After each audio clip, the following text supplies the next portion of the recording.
दोस्तों, target with PS Parihar channel में आपका स्वागत है। आइए शुरू करते हैं और देख लेते हैं कि आज के समाचार पत्रों में विद्यार्थी जीवन से संबंधित कौन कौन सी सूचनाएं हैं। तो वीडियो को जल्दी से लाइक कर दें, शेयर कर दें। जिन छात्रों ने चैनल को अभी भी सब्सक्राइब न किया हो तो जल्दी से सब्सक्राइब कर लें, ताकि आप लोगों को इसी प्रकार की ऑथेंटिक अपडेट से सबसे पहले मिलती रहे। आगे बढ़ने से पहले एक सूचना है उन विद्यार्थियों के लिए जो विद्यार्थी ऐसी परीक्षा की तैयारी कर रहे हैं जिसमें मैथ्स आती है। यहाँ पर एक बेस्ट बुक है जिसे आप लोग देख रहे हैं, जबरदस्त बुक है और इसके लेखक हैं एस.डी. यादव। शारदा पुस्तक भवन की पुस्तक है। शारदा प्रकाशन के बारे में मैंने कल भी आप लोगों को जानकारी दिया था कि ये बहुत पुराना पब्लिकेशन है और इस पब्लिकेशन की खासियत ये होती है कि इसमें प्रमाणिक आंसर दिए जाते हैं। ना तो प्रश्न में कोई गलतियां देखने को मिलेंगी और ना ही उनके जो आंसर्स होते हैं ना उत्तर में कोई गलती मिलेगी। ये जो बुक है उसके बारे में अभी आपको अंदर दिखाऊंगा। जितने भी वनडे एग्जाम होते हैं लगभग सभी में काम आएगा। और मैथ की अगर हम लोग बात करें तो लगभग 99 एग्जाम ऐसे होते हैं कि जिसमें मैथ पूछी जाती है। अब तो एलटी वगैरह का जो एग्जाम होता है, जो टीचिंग के जो एग्जाम्स होते हैं टीटी वगैरह, उसमें भी मैथ पूछी जाने लगी है। तो यहाँ पर लिखा भी है, आप देख सकते हैं। यहाँ पर एसएससी की किन परीक्षाओं के काम आएगी। यहाँ पर लिखा है CGL, CHSL, CPO, MTS selection. SSC में तो मैथ आती ही है और साथ में बैंक में भी मैथ आती है। यहाँ पर देख सकते हैं रेलवे को भी यहाँ पर कवर किया गया है और पुलिस की जो भर्ती होती है, UP police, SI, Bihar police, जितनी भी है उसमें भी मैथ आती है। उसके लिए भी पुस्तक आपके काम आएगी। और साथ में जो टीचर रिक्रूटमेंट है उसके बारे में भी यहाँ पर दिया हुआ। यूपी ट्रिपल एससी पीट वगैरह में मैथ पूछी जाती है। देखिए, मैथ थोड़ी बहुत आती तो सबको है, लेकिन सबसे मेन बात यह है कि उसमें ट्रिक्स, टाइम मैनेजमेंट, आपका समय भी बचे। तो यहाँ पर उन सारी चीजों को कवर किया गया है। इसके अंदर हम लोग देखते हैं, यहाँ पर ये देख सकते हैं, लिखा भी है कि इसमें चैप्टर वाइज विश्लेषण दिया गया है। जो भी मैथ का सिलेबस है, चाहे बीजगणित हो, ज्यामिति हो, त्रिकोणमिति हो, निर्देशांक ज्यामिति हो, सारी चीजें कवर की गई हैं। इसमें एग्जाम्पल्स भी बहुत सारे दिए गए हैं, ट्रिक्स भी दी गई हैं और इसमें कॉन्सेप्ट भी दिया गया है। दोनों चीजें दी गई हैं, ऐसा नहीं कि केवल ट्रिक्स दिए गए हों। परीक्षा उन्मुख दृष्टिकोण, परीक्षाओं को ध्यान में रख करके ही इस पुस्तक को तैयार किया गया है। टाइम मैनेजमेंट पर जोर दिया गया ताकि आपको जो समय वो बच जाए, 30 सेकंड 40 सेकंड में आप एक क्वेश्चन को लगा लें।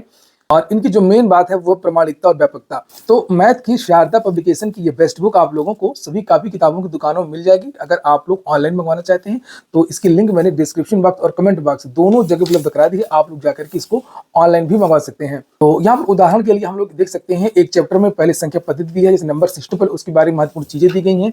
ये किसे कहते हैं पूर्ण संख्या, किसी प्राकृत संख्याएं, अपरिमेय संख्याएं। उसके बाद में कुछ एग्जाम्पल्स वगैरह और ये उदाहरण दिए हुए हैं। और उदाहरण के बाद में फिर बहुत सारे आपके जो प्रश्न जो परीक्षा में पूछे गए हैं वो दिए गए हैं। ये देखिए, और इसमें बताया भी गया है कि इस चैप्टर से संबंधित जो प्रश्न है वो कब कब पूछे गए हैं। ये देखिए, यहाँ पर लिखा है आरआरबी, सीएचएसएल। ये देखिए, कुल मिलाकर के काफी अच्छी पुस्तक है, आप लोग इसे देख सकते हैं। शुरू करते हैं और बात कर लेते हैं सबसे पहले एसएससी की। लिखा है एसआई जेई भर्ती अभ्यर्थी खुद चुन सकेंगे परीक्षा तिथि, शहर।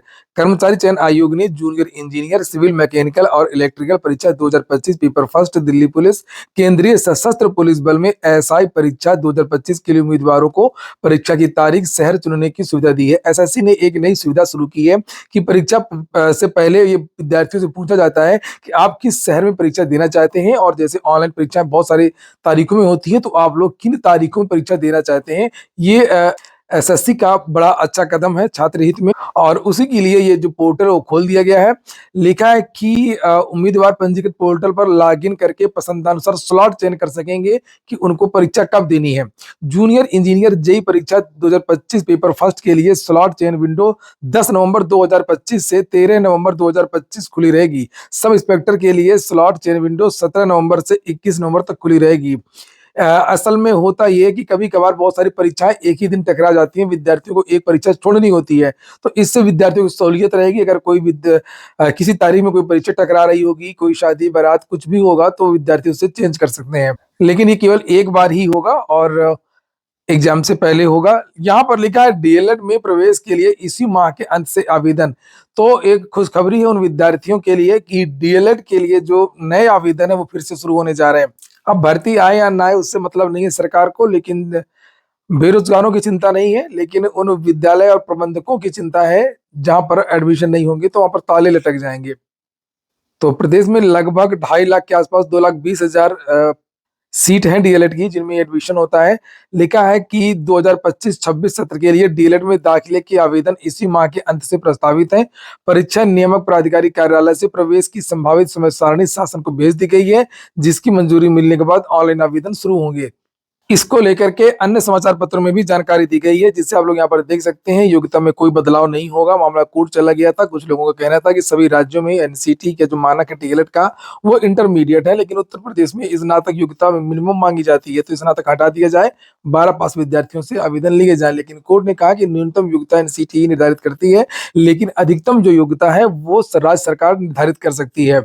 राज्य सरकार मिनिमम योग्यता को हटा नहीं सकती है, लेकिन जो उच्च योग्यता है मिनिमम योग्यता के बाद उसको कितना भी बढ़ा सकती है। तो ये मामला क्लियर हो चुका है और इन विद्यार्थियों के लिए आवेदन है वो जल्द शुरू हो सकते हैं। सुप्रीम कोर्ट ने एक बड़ा आदेश दे दिया है, ऑर्डर आ चुका है। मामला काफी दिन से लंबित था और ऐतिहासिक निर्णय है। इस बारे में आप लोग क्या कहेंगे, आप लोग कमेंट बॉक्स में बताइए। सुप्रीम कोर्ट ने कहा कि जितने भी सार्वजनिक स्थान है, जैसे स्कूल है, कॉलेज है, अस्पताल है, बस अड्डे हैं, स्टेशन है, वहां से लावारिस कुत्तों को हटा दिया जाए। सड़कों, एक्सप्रेसवे पर जो गाय भैंस बैठी रहती है, मवेशियों को भी हटाने का निर्देश दिया है। लावारिस कुत्तों को हटाने के बाद में आश्रय स्थलों में रखने को कहा है। कुत्ता उसी स्थान पर नहीं छोड़ा जाए जहां से उन्हें उठाया गया था। मतलब कानून का दुरुपयोग न करें कि सुप्रीम कोर्ट ने कहा कि हटा लें तो उसको हटा करके फिर बाद में छोड़ दें वहीं। और सुप्रीम कोर्ट ने कहा कि अगर ये आदेश का पालन नहीं हुआ तो इसके लिए मुख्य सचिव जिम्मेदार होंगे। पशु प्रेमियों ने इसका विरोध किया है। सुप्रीम कोर्ट का फैसला व्यवहारिक मेनका गांधी। इसके बारे में आप लोग अपनी राय रख सकते हैं। अगली सूचना है, उत्तर प्रदेश लोक सेवा आयोग की लेखापी से साक्षात्कार से पहले मिल सकते हैं 4 सदस्य। आयोग में सदस्यों के कुल 8 में से रिक्त 4 पदों के लिए मांगे जा चुके हैं आवेदन। उत्तर प्रदेश लोक सेवा आयोग को 4 नए सदस्य जल्द मिल जाएंगे। इसके लिए चयन की प्रक्रिया तेज कर दी गई है। पीसीएस 24 के साक्षात्कार से पहले रिक्त पदों पर सदस्यों की नियुक्ति की उम्मीद है। ऐसे में साक्षात्कार के लिए सभी 9 बोर्डों का गठन हो सकेगा। आयोग में अध्यक्ष के अलावा सदस्यों के कुल 8 पद हैं और इनमें से 4 पद रिक्त हैं। इन रिक्त पदों के लिए शासन स्तर पर सितंबर में आवेदन मांगे गए थे। आयोग सूत्र के अनुसार अब आवेदनों की स्क्रूटनी शुरू हो गई है। अफसरों के अनुसार पीसीएस 2024 की भर्ती प्रक्रिया अब तक पूरी हो जानी चाहिए थी, लेकिन अलग अलग कारणों, विवाद के कारण प्रक्रिया लंबित हो गई। ऐसे में आयोग पर जल्द से जल्द भर्ती करके सत्र नियमित करने का दबाव है। सत्र या इसका तो नियमित नहीं हो पाएगा, अगली वैकेंसी का भले ही हो जाए। जो जानकारी मिल रही है कि जनवरी तक ही इसका जो है रिजल्ट आएगा और जनवरी के महीने में ही साक्षात्कार शुरू हो सकते हैं। आंगनवाड़ी भर्ती आ गई है, जिससे आप लोग यहाँ पर ये देख सकते हैं। ये प्रतापगढ़ की वैकेंसी है और प्रतापगढ़ के किस किस गांव से है। आजपुर देवसरा से 1 पद है, बिहार से 2 पद है, काला कांकर से 1 पद है, कुंडा से 3 पद है, मंगरौरा से 1 पद है और रामपुर खास से 1 पद है। रामपुर संग्रामगढ़ से 2 है, सदर ग्रामीण से 1 है और टोटल 15 पदों पर ये भर्ती आई है। एकेडमी के दर पर ये भर्ती होती है। नीचे वेबसाइट के बारे में जानकारी दी गई है, यूपी आंगनबाड़ी भर्ती .in, और लिखा इसमें केवल महिला ही आवेदन करेंगी और रिक्त पदों पर जो मिनिमम योग्यता है वो इंटरमीडिएट है। यहाँ पर लिखा योग्यता इंटरमीडिएट के समकक्ष होगी और मेरिट का निर्धारण इंटरमीडिएट से स्नातक तक जो भी आपने अंक प्राप्त किए मेरिट बनेगी।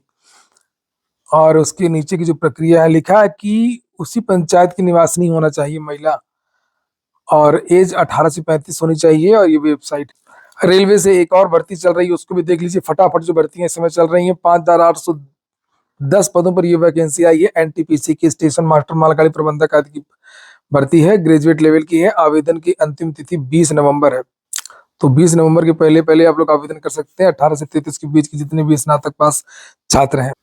बिहार कर्मचारी चयन आयोग में 1541 पदों पर भर्ती है और 21 नवंबर इसकी लास्ट डेट है और ये नीचे वेबसाइट लिखी हुई है।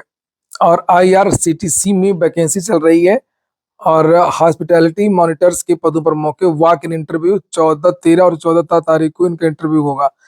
तो इसको लेकर के पेपर में भी आज के दिया है, इसका क्या काम है। आईआरसीटीसी जो वैकेंसी निकली पहले उसको देख लीजिए। ये आज के पेपर में दिया है, आईआरसीटीसी में होगी साक्षात्कार से भर्ती। आईआरसीटीसी ट्रेनों के भीतर रेलवे स्टेशनों पर खान पान सेवा, आतिथ्य की निगरानी और पर्यवेक्षण के लिए बड़े पैमाने पर चरणबद्ध तरीके से आतिथ्य पर्यवेक्षक पेशेवर पदों पर भर्ती करने जा रहा है। इसके लिए कोई लिखित परीक्षा नहीं होगी, साक्षात्कार के जरिए सीधी भर्ती की जाएगी। चयनित अभ्यर्थियों को देश भर के विभिन्न क्षेत्रों में ट्रेनों और स्टेशनों पर तैनात किया जाएगा। रेलवे बोर्ड के एक वरिष्ठ अधिकारी ने बताया कि आतिथ्य पर्यवेक्षक ट्रेन और स्टेशन पर परोसे जा रहे भोजन गुणवत्ता, स्वच्छता और मात्रा की जांच ये लोग करेंगे। नीचे यहाँ पर लिखा ये अधिकतम आयु 18 वर्ष, वेतन लाभ 30,000 रुपए प्रति महीने इन लोगों को वेतन मिलेगा। शैक्षिक योग्यता लिखी हुई है, मान्यता प्राप्त विश्वविद्यालय से हॉस्पिटैलिटी एंड होटल एडमिनिस्ट्रेशन में बीएससी या पर्यटन मंत्रालय के अंतर्गत इंडियन कुलिनरी इंस्टीट्यूट से कुलिनरी आर्ट्स में होटल मैनेजमेंट एंड कैटरिंग में बीएससी होना चाहिए। आज के वीडियो में इतना ही। पूरा वीडियो सुनने के लिए बहुत बहुत धन्यवाद। और हाँ, आंगनबाड़ी भर्ती के बारे में मैं एक वीडियो अभी बनाऊंगा 10 बजे, जिसमें कहाँ कहाँ से भर्ती निकली है उसके बारे में आपको जानकारी मिलेगी। पूरा वीडियो सुनने के लिए बहुत बहुत धन्यवाद।